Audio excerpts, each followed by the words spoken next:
Pronto, doutor Nau. Em face dos diversos mandados de injunção já analisados pelo Supremo Tribunal Federal, que reconhecem o risco na atividade de oficial de justiça, qual a sensibilidade do Ministério da Previdência em acrescer apenas oficiais no projeto em tramitação na Câmara? E ainda seria admissível considerar a lei do FUNPRESP como marco temporal para o fim da integralidade e paridade e ou proventos integrais, numa negociação legislativo e executivo? Pergunta enviada por Adriano Martins, da SOJAF, Rio Grande do Sul. Em relação à questão dos MIs, que foi dito de diversos MIs analisados pelo Supremo que reconhecem o risco na atividade do oficial de justiça. Na verdade, assim, eu desconheço algum MI que tenha chegado ao fim no seu julgamento reconhecendo o direito ao oficial de justiça como atividade de risco. Os MIs que existem são para que se analise requerimentos de benefício de aposentadoria dos oficiais de justiça com base no inciso 3º, que trata dos agentes nocivos prejudiciais à saúde e integridade física. Então, assim, eu desconheço. O que eu pesquisei e conheço é aquele que eu mencionei ali, que é o 833 da ministra Carmen Lúcia, que teve início ao julgamento e não chegou ao final. Então, se existem outros MIs mandando estender atividade de risco aos oficiais de justiça, gostaria até de aqueles que conhecem quais são esses MIs me passassem. Mas que eu sei são só em relação ao inciso 3º, tá? E em relação ao inciso 3º, aí nós temos toda a questão prática de você comprovar que a atividade de vocês é uma atividade que está de forma permanente e não intermitente, sujeita a agentes nocivos. E aí agentes nocivos são agentes físicos, químicos, biológicos, que causam uma degradação na condição de saúde do trabalhador para que ele tenha acesso a uma aposentadoria uma aposentadoria antecipada. Então, é preciso separar essa questão do risco, do perigo de vida, da questão de agentes nocivos físicos, ruído, né?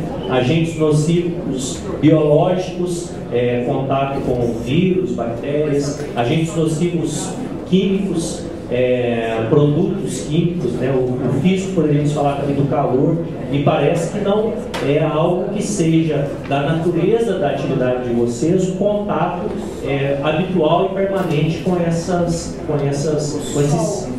Sol e câncer de pele. Mas em relação a isso, aí há a questão, você pode ter esse contato, mas você tem como se proteger disso, né? Por exemplo, os carteiros, eles trabalham diretamente expostos ao sol, né? Mas aí hoje... Não, eu estou falando dos carteiros, porque os carteiros trabalham na rua o tempo todo entregando e a pé, né? Vou responder. E eles têm hoje lá trabalho de manga longa, chapéu, usam o correio, fornece lá o protetor, é só um exemplo, uma comparação, tá? Então, se você... Tá bom.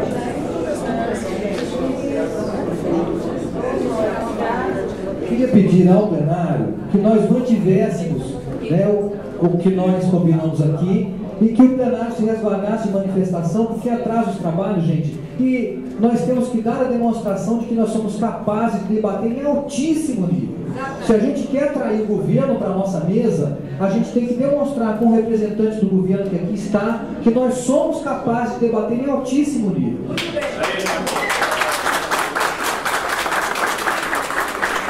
Eu vou passar agora ao Paulo Sérgio Costa da Costa para ler as perguntas finais, e eu peço a autorização do plenário porque nós temos uma missiva de uma aposentada do Rio de Janeiro que pediu fala.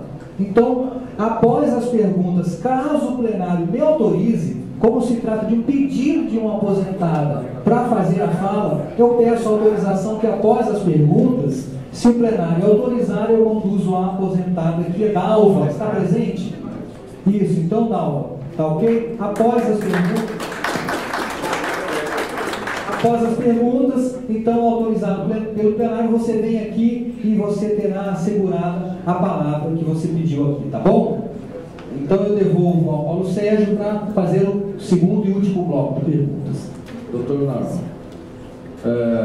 em reunião com os oficiais de justiça, doutor Leonardo Rolim, que é o secretário de Assuntos Legislativos lá do Ministério da Previdência, informou que o Ministério e a Casa Civil discordam do relatório do deputado Policarpo.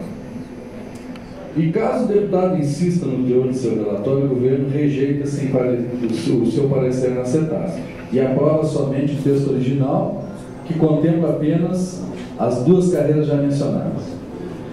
Disse ainda que, em última análise, caberá ao Ministério da Justiça decidir sobre o mérito das atividades de risco, ou seja, se as carreiras não contempladas no texto original realmente exercem atividade de risco.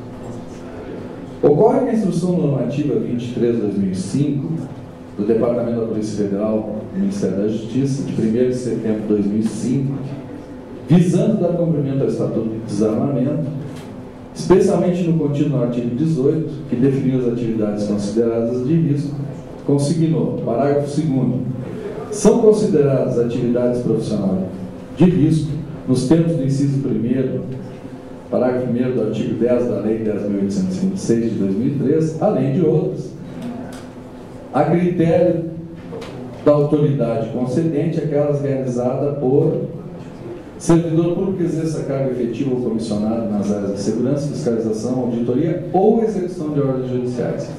Esse reconhecimento não é suficiente? Mário Medeiros Neto, Piracicaba, São Paulo.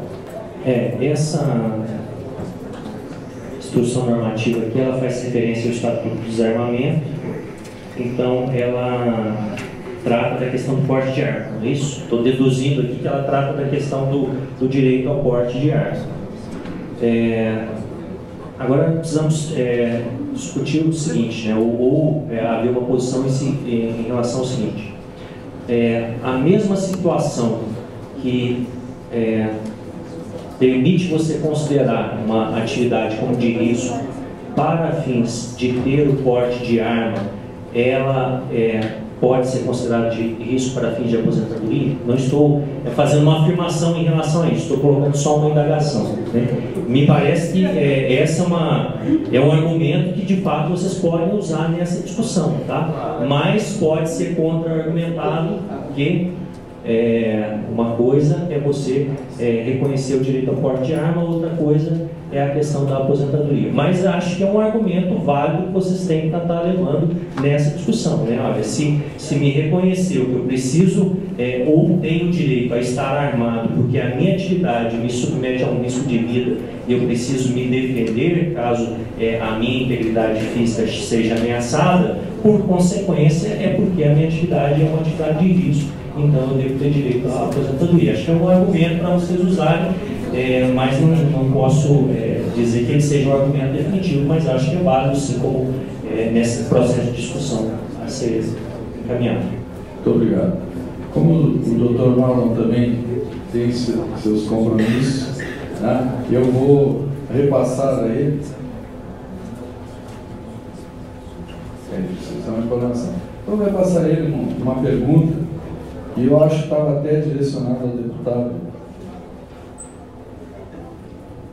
Mas, de toda sorte, vamos ver se a gente consegue.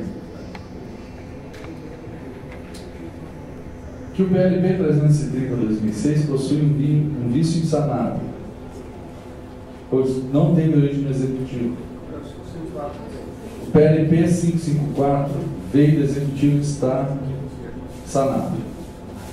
Entende, no caso, você, estando ele apensado ao PLP 330, poderá haver a aprovação do PLP 554 e a rejeição do 330/2006? Essa pergunta ela é interessante. Inclusive, assim, nos pareceres, bom, então a parte final aqui, que eu acho que não sei se... que fica mais de cunho político, eu gostaria de deixar em respeito ao nosso... mas, assim, nas próprias pareceres, né, porque todos esses projetos e substitutivos que envolvem previdência, quando eles têm algum andamento, alguma alteração no Congresso, eles são encaminhados ao Ministério da Previdência, para o Ministério da Previdência tecnicamente se manifestar sobre esses projetos, né? E dos fundamentos que sempre tem constado dos nossos pareceres em relação ao substitutivo do deputado Policarpo aborda justamente essa questão, né?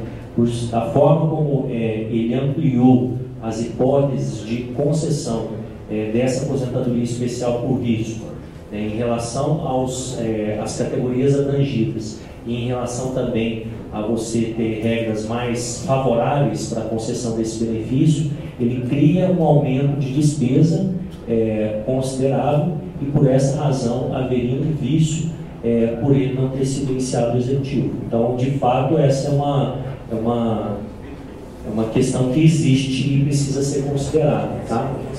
Mas não há assim, não é o desejo do executivo que o substitutivo seja aprovado para em seguida o executivo vetar esse substitutivo sob a alegação desse vício, né? O desejo não é esse, o desejo é que se construa um projeto que ele seja aprovado no Congresso e depois seja sancionado pelo executivo e que passe a vigorar, né? Não há assim, uma intenção oculta, vamos dizer assim, de que aprove o substitutivo para depois vetar. Não é esse o desejo, com certeza. Doutor Naro, aqui também é uma questão, foge um pouco disso, mas no fundo ela vai refletir na vida de todos nós. Então o companheiro encaminha. Como o senhor vê essa penalização dos 11% dos honoríficos dos aposentados?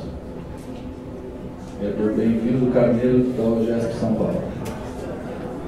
Outra questão que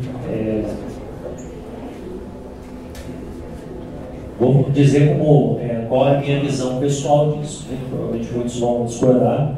Eu, como faço parte de uma categoria que também tem uma remuneração bem acima do teto, se não for feita a alteração, vou pagar essa contribuição também, né, que é dita aí como uma penalização. Mas eu penso nós temos que analisar a previdência dos servidores públicos dentro de uma perspectiva histórica. E conforme nós expusemos no início, as aposentadorias no passado, elas não tinham uma fonte de custeio específica, né? O que se arrecadava de contribuições era destinado a pagar pensões e outros benefícios.